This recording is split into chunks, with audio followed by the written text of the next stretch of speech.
What was one of the craziest or most exotic foods you had in Virginia?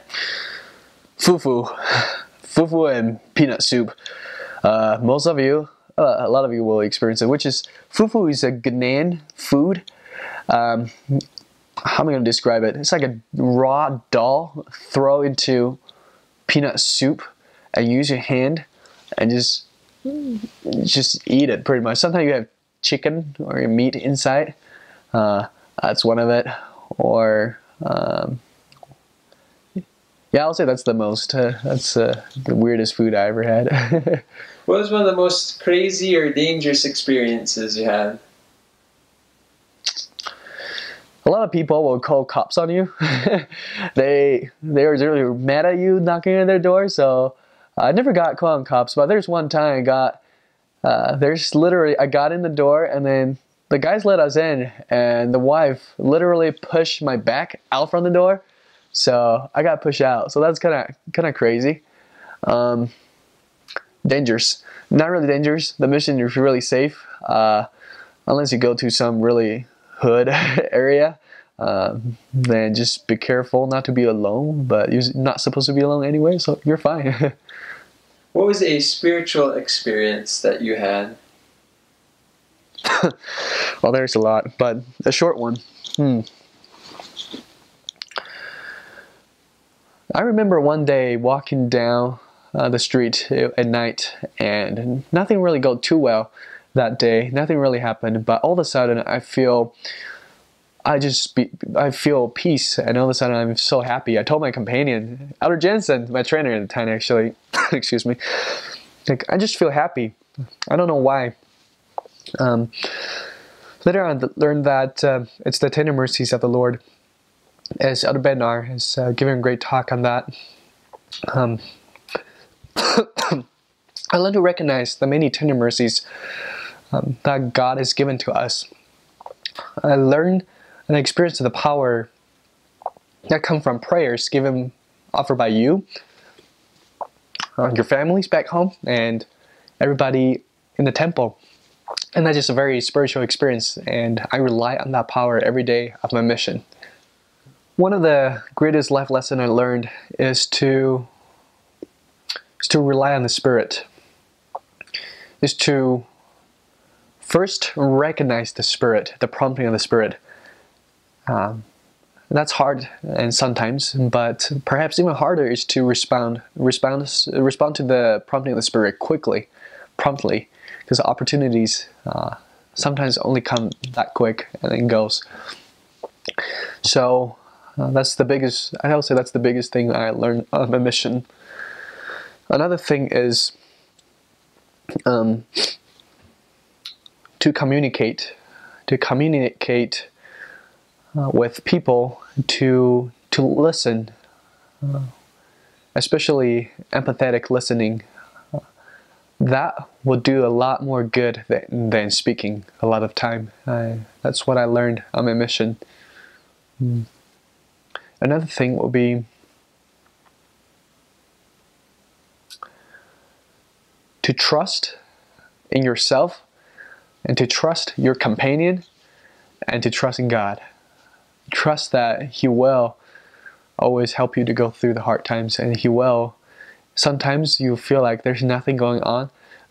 Don't give up and just keep going it. And the day will come when God will prepare people on the path of His prepared servants, which will be you.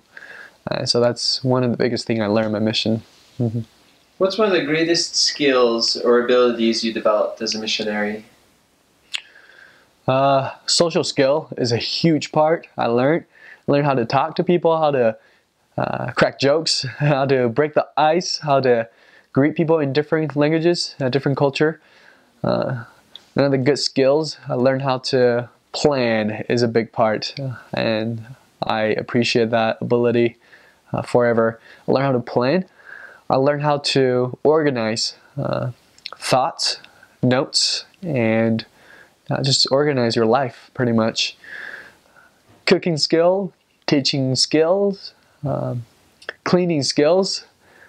I learned how to interact with with a friend or with a companion, 24 hours together, that require a lot of skills, people skills, and sometimes a lot of attributes too. A lot of patience and a lot of love.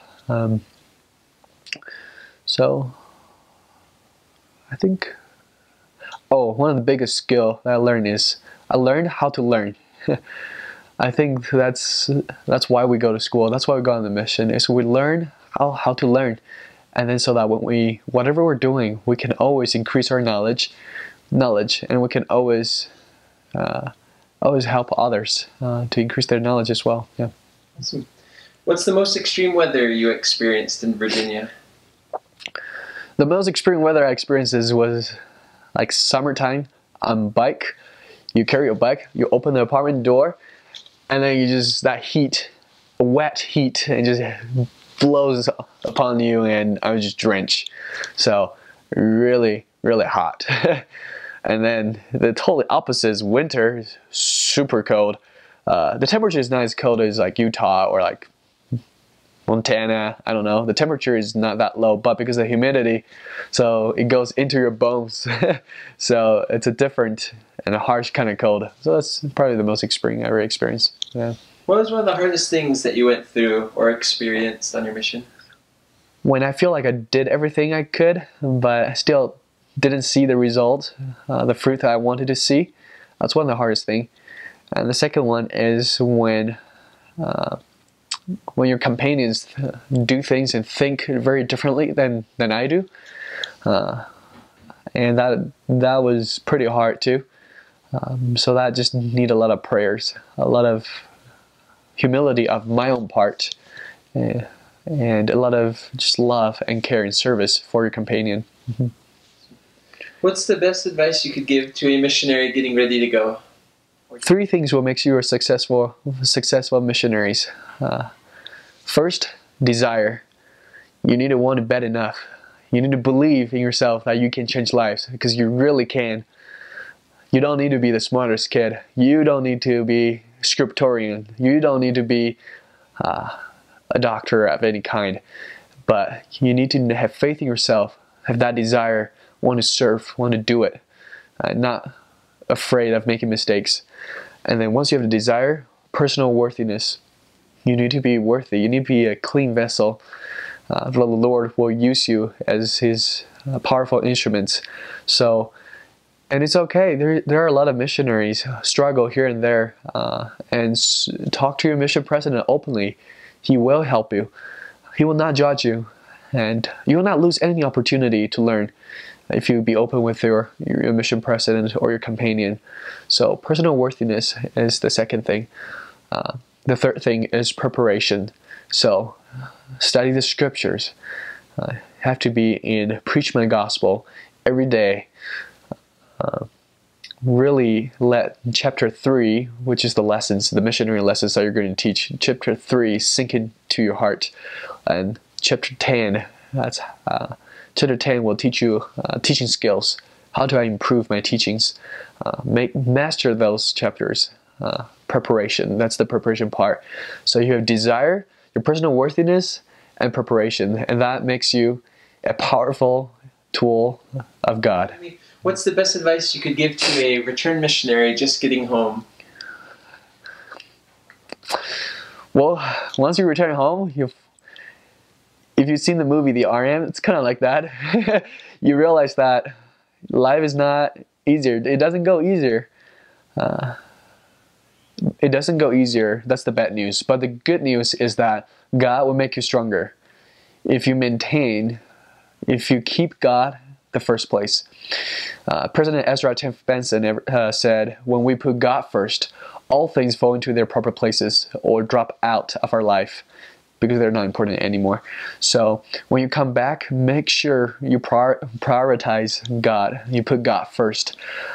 You wake up early in the morning and make sure you do your scripture studies, your prayer, before you do anything else. Or otherwise you get caught up with little things of life and tedious. Whether tedious or big things, mundane or important, they'll get you away. So, and that's the biggest advice I can give for return missionaries.